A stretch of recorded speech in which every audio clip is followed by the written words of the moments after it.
Hello, this is Oshuma. Welcome to my channel. Thank you for being here. Come in, sit down, feel safe, and let's get into it.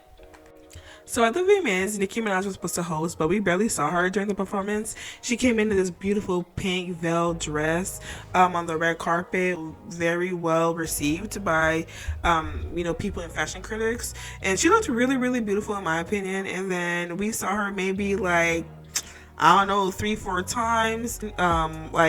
It was whether she was performing or she was presenting something to somebody.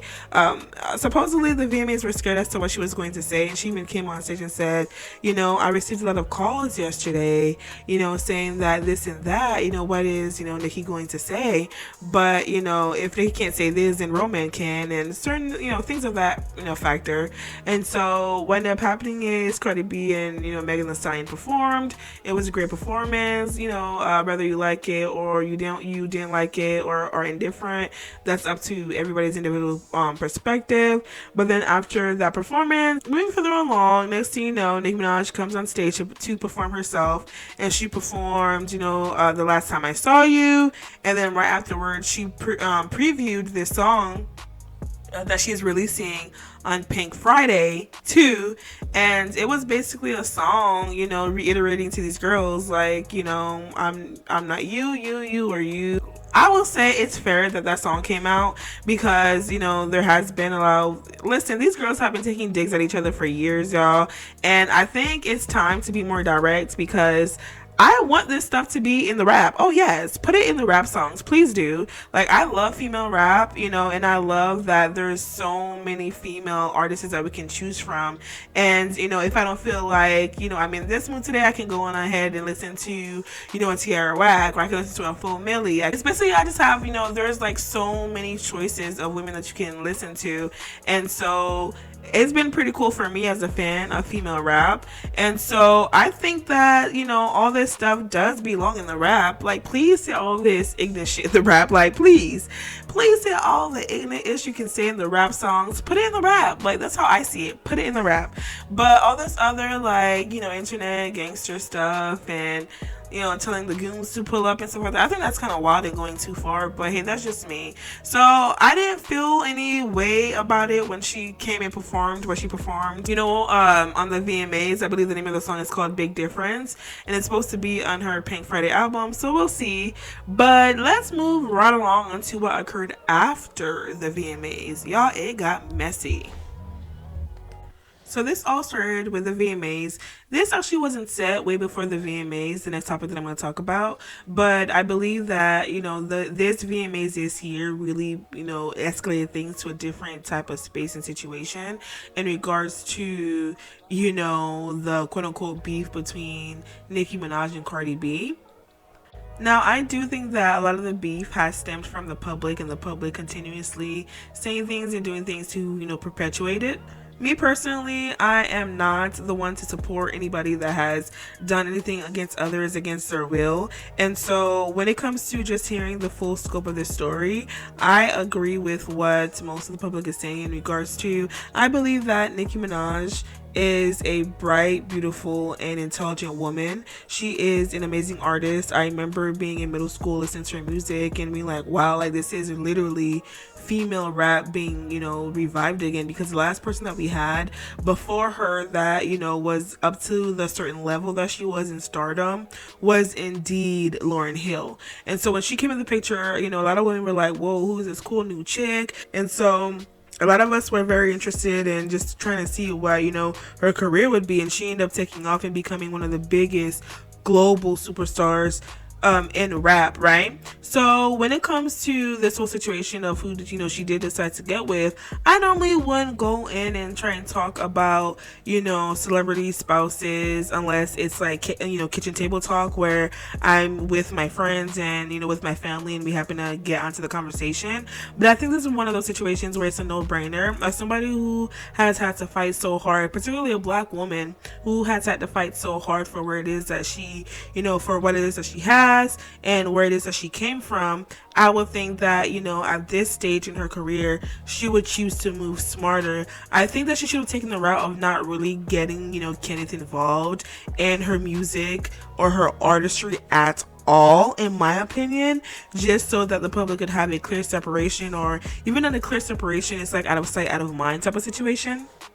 Because the charges that this man has are not really, like charges that you could just like glance over. They're very, hard charges. So you can Google up for yourself. I'm not going to say it on YouTube because of YouTube guidelines and restrictions and stuff like that. But you can kind of like give a clue, get a clue. I'm just going to say it rhymes with grape. It's one of those situations that as a woman who has had to work so hard for where it is that she's at, I would think that she would, at least coach him on how to move and not be on the streets of New York at 4 a.m. in the morning. You know what I mean? Self-incriminating on a street corner and talking about pull up, because the way that you're speaking is very intentional, that there is a possibility of insurance of threat on somebody's life. And so I don't think if you're a gangster, that's the quote unquote best way to move, is to go on live telling somebody that they're going to pull up or having them to pull up. Now, this situation is messy because supposedly a lot of people were saying that, Offset started it by going to the DMs of one of Kenneth Petty's friends and saying that, where's your location? What's your address? Pull up. But then there was a video prior to that of him, the same friend of Kenneth Petty, threatening Cardi B and saying that he would basically punch her dentures out, and he added her and doing all of that petty stuff. And I feel like these are grown men and stay out of women's business, in my opinion. To be honest, this beef though is very profitable for these women because it gets them going in the media every now and then.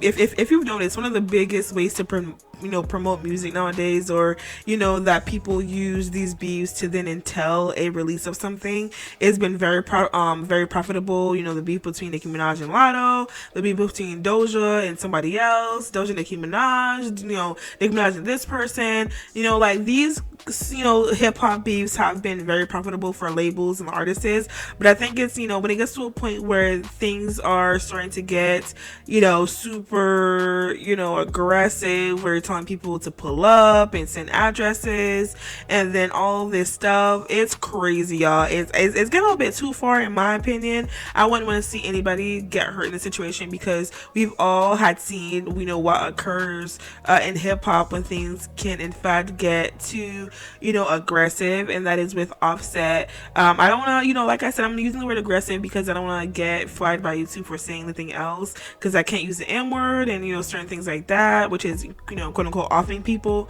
And so when it comes to these YouTube guidelines and restrictions, y'all, it makes it hard to kind of talk in a way that we would want to talk about these topics. But like I said, I feel like it's not smart the way that Nicki Minaj is moving along with Kenneth Petty, and a lot of people have been saying that there are rumors that she does in fact know that these things are going to happen, that he does pulling up on people, and that he'll she allegedly y'all, allegedly she would allegedly send people after others that she may not agree with to kind of like scare them. I think this is a very dangerous way to move, and I think once you get to a certain level of fame, stardom, and wealth, you have to start having personal growth and development, and it seems like in some aspects that's missing.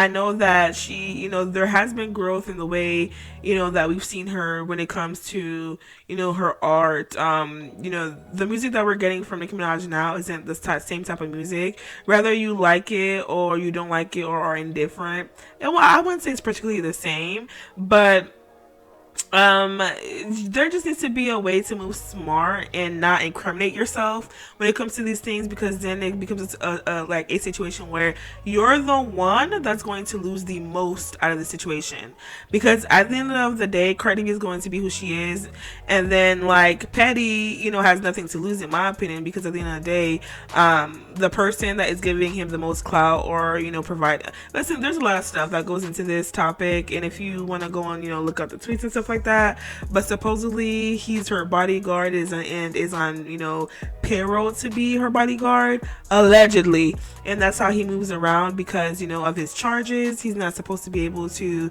travel out of the country and do other things, but because she travels, you know, he travels with her as his, you know, as her bodyguard, then he's able to go into certain places and do certain things. I think that if you are, you know, wanting to put your family in the best position, that you would in fact kind of be more cognizant of what it is that your significant other is doing and what is going to look like and play out in the public eye. And not all of his charges are being resurfaced. There's certain, you know, hashtags are being resurfaced. I think it's just not a smart idea. And to be honest, I think the first step that could have helped Nicki in this situation is to not be involved with this man at all. But like I said, these celebrities will do whatever, you know, do whatever it is that they want, and they can go ahead and on and do it. And if they need to learn a lesson from it, then they're gonna have to learn a lesson from it. But it seems like she has yet to see how bad this is destroying all of the hard work that she's ever put in. And maybe she stopped caring about, you know, having a legacy, and she cares more about the business and money aspect of it. Who knows? But y'all, it's been getting ugly. Okay, it's been getting very ugly. But with that being said, let me know what you think. Let me know, comment down below, and I will see you on the next video.